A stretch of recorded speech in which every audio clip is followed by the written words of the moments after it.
ഇന്നലെ നമുക്കൊരു വേദനാജനകമായ ഒരു കാര്യമാണ്.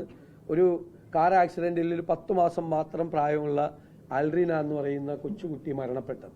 പക്ഷേ ആ കുടുംബം ആ ദുഃഖത്തിൽ, ഏകപുത്രിയുടെ വിയോഗത്തിലും അതിൻ്റെ സങ്കടവും വിഷമവും ഒക്കെ ഒരു കുടുംബത്തിനും താങ്ങാൻ വയ്യാത്തതാണ് ഒരു കൊച്ചു കുഞ്ഞ് ഏകപുത്രി പോകുന്നത്.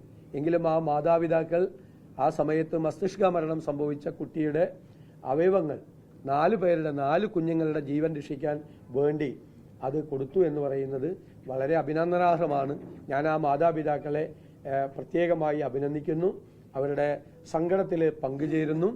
അവർ പറഞ്ഞത് ഞങ്ങൾക്ക് ഇനി 4 മക്കൾ കൂടി ഉണ്ടായി എന്നുള്ള ഒരിതാണ്. ഇത് നമ്മുടെ സമൂഹത്തിന് നൽകുന്നത് വലിയൊരു മെസ്സേജാണ്. നമ്മളെല്ലാം സ്വാർത്ഥ ലാഭത്തിന് വേണ്ടി എല്ലാവരും ഓടിക്കൊണ്ടിരിക്കുന്നതിനിടയിൽ, സ്വന്തം കാര്യം മാത്രം നോക്കുന്നതിനിടയിൽ ഏറ്റവും വലിയൊരു ദുഃഖം, ഒരു കുടുംബത്തിൽ ഇതിനേക്കാൾ വലിയൊരു ദുഃഖം വരാനില്ല. ആ ദുഃഖം വന്ന സമയത്ത് പക്വതയോടുകൂടി, മനസാന്നിധ്യത്തോടുകൂടി അത് മറ്റുള്ള കുഞ്ഞുങ്ങൾക്ക് കൂടി പ്രയോജനപ്പെടട്ടെ എന്ന് ആഗ്രഹിച്ചുകൊണ്ട് ആ കുടുംബം എടുത്ത തീരുമാനം നമുക്ക് എല്ലാവർക്കുമുള്ള, എല്ലാ മനുഷ്യർക്കുമുള്ള ഒരു സന്ദേശമാണ് എന്ന് ഞാൻ പ്രത്യേകം പരാമർശിക്കാൻ ആഗ്രഹിക്കുന്നു. ലോകത്തെവിടെയായാലും ഏത് സമയത്തും 24 വാർത്തകളും ഓഗ്മെന്റഡ് റിയാലിറ്റി പാക്കേജുകളും എക്സ്പ്ലെയിനറുകളും വിശദമായി കാണാൻ ഞങ്ങളുടെ യൂട്യൂബ് ചാനൽ നിങ്ങൾക്ക് സബ്സ്ക്രൈബ് ചെയ്യാം.